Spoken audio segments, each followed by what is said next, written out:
good vibes. At 8 mangingisda arestado ng PCG sa Tingloy, Batangas. 5,000 liters ng diesel nasabat.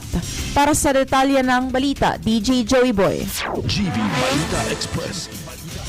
8 mangingisda ang inaresto ng Philippine Coast Guard sa Tingloy, Batangas matapos umanong mahuli sa pagdadala ng libo-libong litro ng diesel fuel nang walang kumpletong permit. Ayon sa Philippine Coast Guard Batangas substation, nakatanggap sila ng impormasyon hinggil sa isang fishing vessel na palutang-lutang may 30 metro mula sa shoreline ng Barangay Makawayan, Tingloy, Batangas.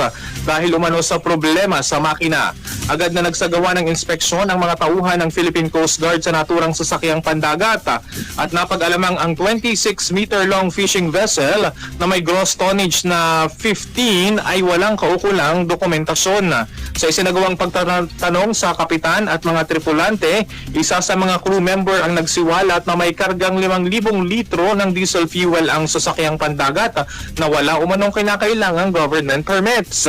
Ayon sa naturang crew member, 4,000 litro ng diesel ang nakalaan bilang kargamento, habang ang natitirang 1,000 litro naman ay para sa sariling konsumo ng fishing vessel.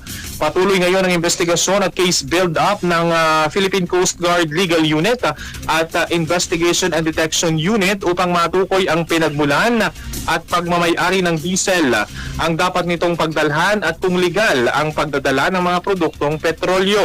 Sinisiyasat din ng Coast Guard ang mga pangyayari sa umano'y hindi otorisadong paglilipat o pagbebenta ng diesel fuel sa dagat. Nasa kustodiya na ng Philippine Coast Guard ang 8 sospek habang nagpapatuloy ng investigasyon. Magsasampa naman ng kaukulang kaso kung mapapatunayang may naganap na paglabag sa batas. Para sa GV Balita Express, ito si DJ Joey Boy sa GV 99.9, Your Good Vibes. At DENR